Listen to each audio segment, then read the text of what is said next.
ఒక్కసారి రైడ్ అయిన తర్వాత దాంట్లో వచ్చే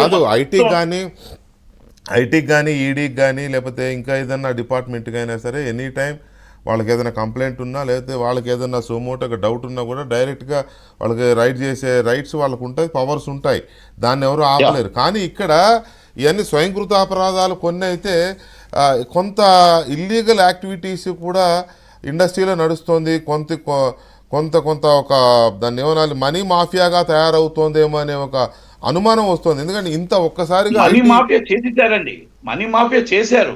మరి అది నేను అనేది అదే ఇప్పుడు ఒక్కసారిగా ఇన్కమ్ ట్యాక్స్ డిపార్ట్మెంట్ ఒక్కసారిగా విరుచుకు పడిపోయింది బ్యానర్ పెద్ద కంపెనీల మీద, ఇంకెంతమందికి వస్తుందో తెలియదు అనే దాని మీద ఉన్నప్పుడు డెఫినెట్ గా బెంబేలెత్తిపోతుంది ఇండస్ట్రీ.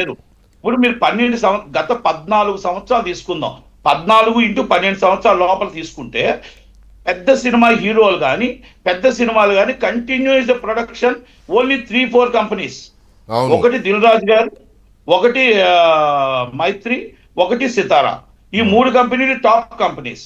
ఈ పెద్ద హీరోలంతా ఈ 3 కంపెనీలు తప్ప వేరే కంపెనీలు ఎక్కడ చేస్తున్నారు? గీతా ఆర్ట్స్ సినిమాలు చేయట్లేదు, సురేష్ మూవీ సినిమాలు చేయట్లేదు, మీకు అశ్విని దత్ గారు సినిమాలు చేయట్లేదు. వాళ్ళ అమ్మాయి వాళ్ళ ఓన్ డైరెక్టర్ గా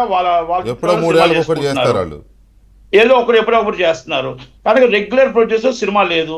మీకు బాగోలు ప్రసాద్ ఆమాస్కి పుణ్యానికి చేస్తున్నారు. ఒక హిట్ వస్తే 4 ఫ్లాప్లు వస్తే ఆయన ఇబ్బందులు ఆయన ఉన్నాడు.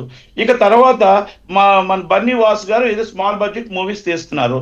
ఇక్కడ ఓన్లీ మీరు రొటీన్ గా వస్తుంది కోట్ల టర్న్ ఓవర్, 1000 కోట్ల టర్న్ ఓవర్, 100 కోట్ల టర్న్ ఓవర్ కూడా ఈ 3 కంపెనీలే కనబడుతున్నాయి. మీకు 4వ కంపెనీ కూడా బోలే శంకర్ సినిమాతో అనిల్ శంకర్ గారు అవుట్ అయ్యారు. బోలే శంకర్ తర్వాత అనిల్ శంకర్ గారి సినిమాలు ఏవి? ఆయన వెళ్ళిపోయాడు కదా, అమెరికా వెళ్ళిపోయాడుగా. అది అయిపోయింది, ఆయనది అయిపోయింది.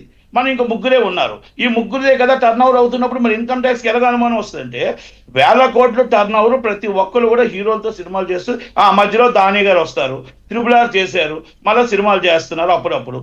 నలుగురు ముగ్గురు తప్ప ఇండస్ట్రీలో మొత్తం 10 సంవత్సరాలు 12 సంవత్సరాలు తీసుకుంటే ఏ సినిమాలో చెప్పండి?